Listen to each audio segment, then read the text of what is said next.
She was the most qualified candidate in the room. But the moment he saw her, the CEO closed the folder. What he didn't know, that folder would cost him everything. The alarm went off at 4:47 a.m. Not because Safiya Al-Amin had forgotten to sleep. She hadn't slept at all. She had been sitting at her desk since midnight, reading the same email for the 11th time. Subject line, Final Interview, Holloway and Associates, Thursday, 9 a.m. Her hands were steady. Her breathing was calm. But inside, something enormous was stirring, the kind of feeling that arrives before a moment that changes everything. She had worked for this. 12 years of it. A first-class degree in financial engineering from the University of Edinburgh. A master's from LSE. 3 years restructuring failing companies in Dubai. 2 years leading risk analysis for a mid-sized investment firm in Toronto. Her CV was not a document. It was a record of sacrifice, of early mornings and late nights, of being the only woman in the boardroom, of being the only hijabi at every table she had ever sat at. And now,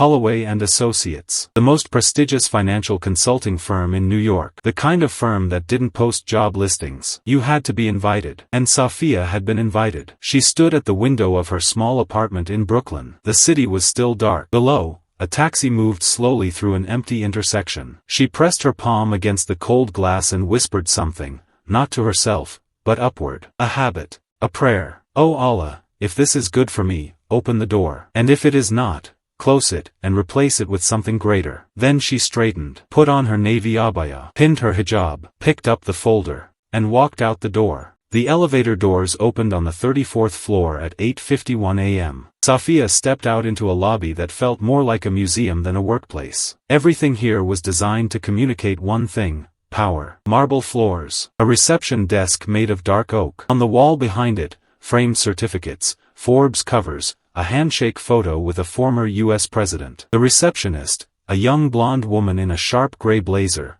looked up, and for a half-second, her smile hesitated. Al-Amin, she said. Yes, said Safiya. I have a 9 o'clock with Mr. Holloway. The receptionist typed something, glanced at her screen, then back at Safiya. Of course. Please take a seat. He'll be with you shortly. Safiya sat. She placed the navy folder on her lap and looked around the room. 3 other candidates were waiting. All men. All in tailored suits. One of them looked at her briefly, then looked away with the particular kind of dismissiveness that she had learned, long ago, to simply observe and release. She was not offended. She was focused. At 9:03 a.m., a tall man in an anthracite suit appeared from behind a glass door. Sharp jaw, silver temples, eyes that had spent decades evaluating human beings the way accountants evaluated balance sheets, quickly, coldly, looking for red flags. Richard Holloway. He scanned the room. His gaze moved across the 3 men. Then it landed on Safiya. It stayed there for exactly 2 seconds longer than it had stayed on anyone else. Then, and she saw it clearly, his jaw tightened, almost imperceptibly. He looked down at the tablet in his hand. He looked back up. He said, almost to himself, more than to the room, Ms. Al-Amin, come in. The office was everything the lobby had promised. Floor-to-ceiling windows. A mahogany desk the size of a small boat. On the wall, a single painting, abstract, cold, expensive. No family photos. No plants. Just the clean geometry of someone who had decided, a long time ago, that warmth was inefficient. Holloway sat down. He did not offer his hand. He opened his tablet, glanced at it once, then set it face down on the desk. He folded his hands. He looked at Safiya with the expression of a man who had already made his decision and was now performing the legally required ritual of appearing to be open-minded. Your CV is impressive, he said. The word impressive landed like a small stone dropped into still water. Technically a compliment. Emotionally, something else entirely. Thank you, said Safiya. Edinburgh. LSE. Dubai. Toronto. He recited the cities the way someone reads a grocery list. That's a lot of movement. I go where the work is most challenging, she said. He nodded slowly. His eyes moved, just once, briefly, to her hijab, then back to her face. She noticed.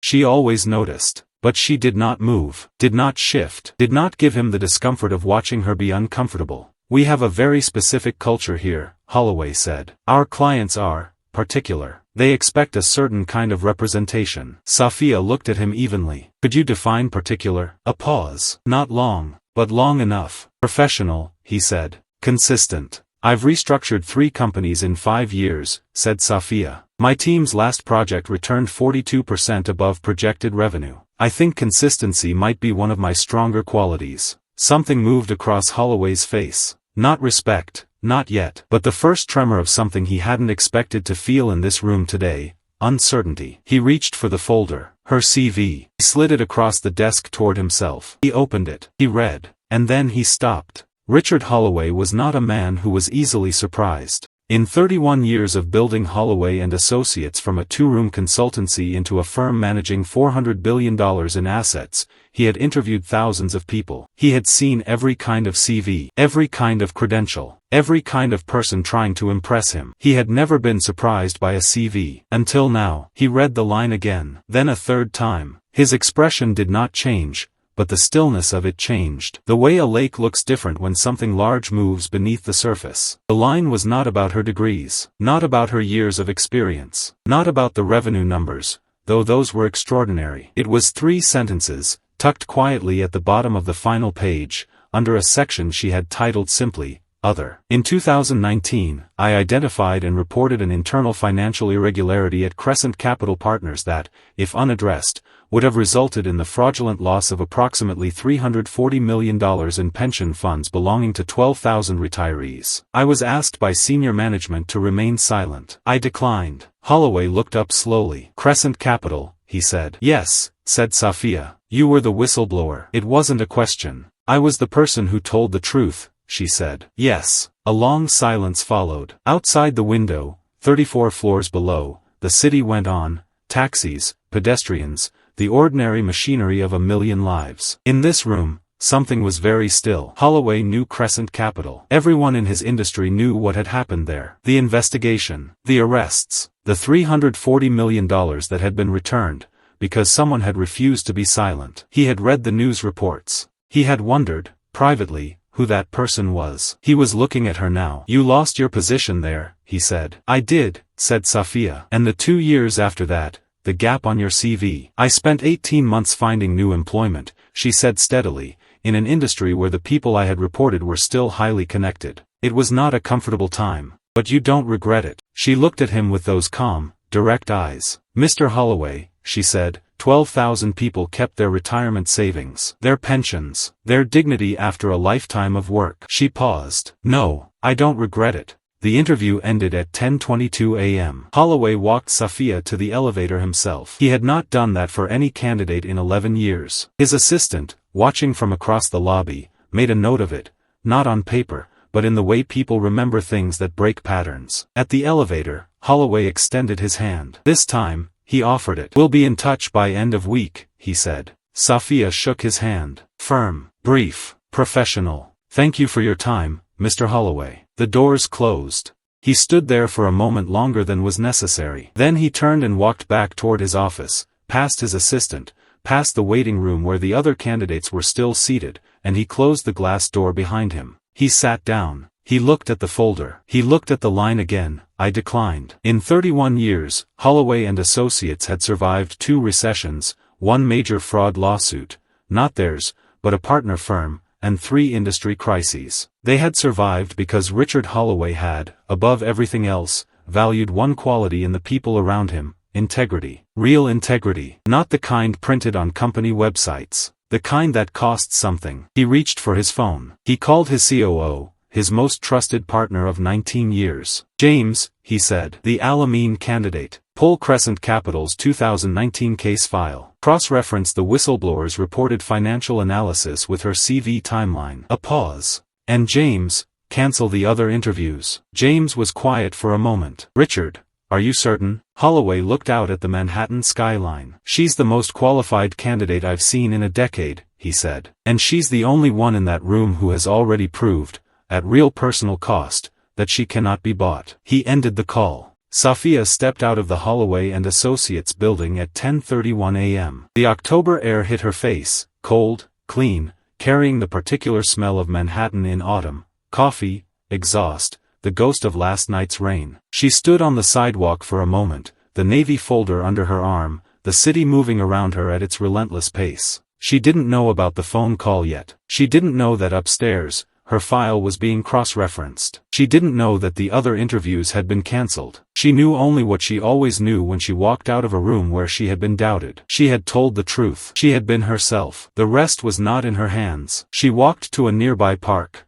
a small green pocket between towers, and sat on a bench. She opened her bag and took out a small worn copy of the Quran. Not for performance. Not for anyone watching. The way someone drinks water when they are thirsty, quietly, naturally, because it is what sustains them. She read for 20 minutes. A woman walking a dog passed her and smiled. An old man on the next bench nodded at her, the way New Yorkers sometimes do when they recognize something real in another person. A child pointed at her hijab and said something to his mother, who knelt down and whispered an explanation, and the child looked back at Safiya with wide curious eyes, and Safiya smiled at him. The city moved around her, and she was, in this moment, completely at peace. Her phone rang at 11:47 a.m. Unknown number. She answered. Ms. Al-Amin, said a voice she recognized. This is James Whitfield, COO of Holloway and Associates. Mr. Holloway has asked me to inform you, we'd like to offer you the position. If you're available, we'd like you to start Monday. Monday arrived the way important days always do, exactly like every other day, until it isn't. Safiya arrived at the Holloway and Associates building at 8:30 a.m. The same marble lobby, the same dark oak reception desk. But this time, the receptionist stood up when she saw her. Ms. Al-Amin, good morning. Mr. Holloway's assistant will take you up. The assistant, a young man named Daniel who wore his efficiency like a second suit, met her at the elevator, and as they rode up to the 34th floor, he briefed her on her schedule, a 9 o'clock orientation, a 10:30 introduction to the senior partners, lunch with the analytics team. The senior partners. There were 7 of them. They were waiting in the main conference room, a glass-walled room that looked out over the entire Manhattan skyline, a view so vast and clear it made you feel, simultaneously, very powerful and very small. They had been told about the hire. Some of them had asked questions. A few had reviewed her file. One had pulled the Crescent Capital case himself and read every document. When Safiya walked in, the room was quiet for a moment.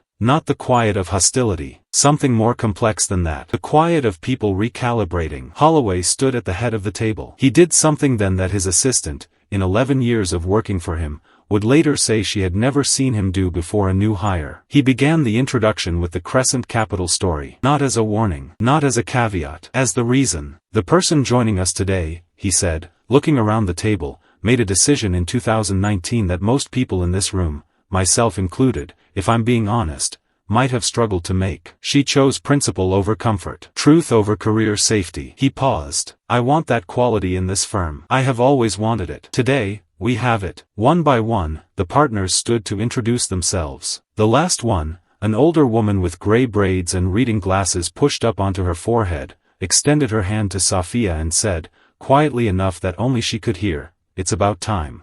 6 months later, Richard Holloway gave an interview to the Financial Times. He was asked, as he often was, about leadership, about what he looked for in the people he hired. He had answered this question hundreds of times. His answers were always the same: competence, track record, cultural alignment. The usual vocabulary of a man who had refined his public persona over 30 years. This time, something was different. He paused before answering. The journalist, a sharp young woman who had interviewed heads of state, noticed the pause. She waited. I hired someone recently, Holloway said finally, and she changed the way I understand integrity. He described the CV. He described the Crescent Capital line. He described the moment he read it. Did not mention her name. She had asked him not to. She preferred privacy.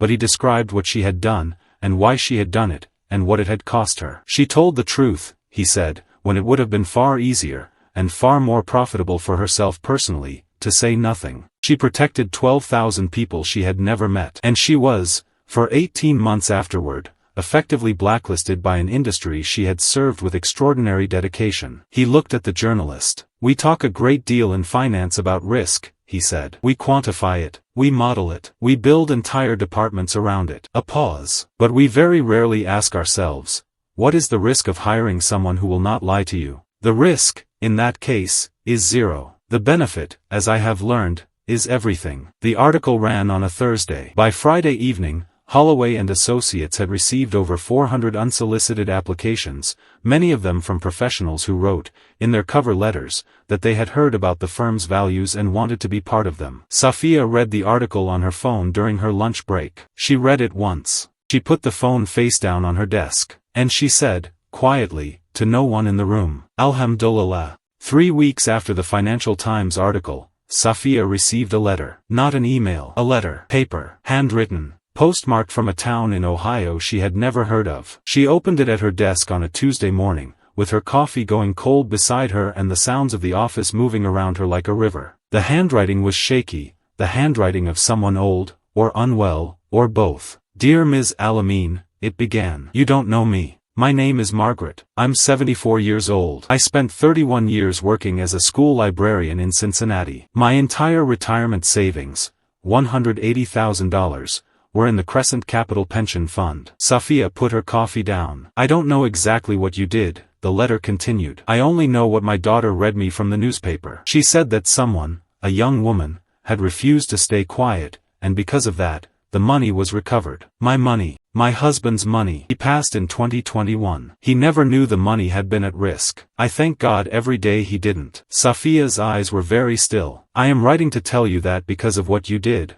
I was able to stay in my home. I was able to keep the heating on last winter. I was able to buy my grandson the birthday gift I promised him. A pause. Then, I don't know what your faith teaches you, Margaret wrote, but whatever it taught you to do what you did, I am grateful for it. I light a candle for you every Sunday at my church. I don't know if that means anything to you, but I wanted you to know someone is praying for you. With gratitude that I don't have words for, Margaret. Safiya read the letter twice. Then she folded it carefully, along its original creases, as if it were fragile, and placed it in the inside pocket of her coat, close to her heart. She sat for a long moment. Then she opened her desk drawer, took out a piece of paper and a pen, and began to write back. Dear Margaret, she wrote, thank you. In my faith, we believe that when you pray for another person without their knowledge, the angels say, and the same for you. So know that your prayers reach me, and mine go back to you. There is a version of this story that focuses on the career, the impressive CV, the whistleblowing, the CEO who reconsidered, the job offer, the Financial Times article, the industry recognition that followed,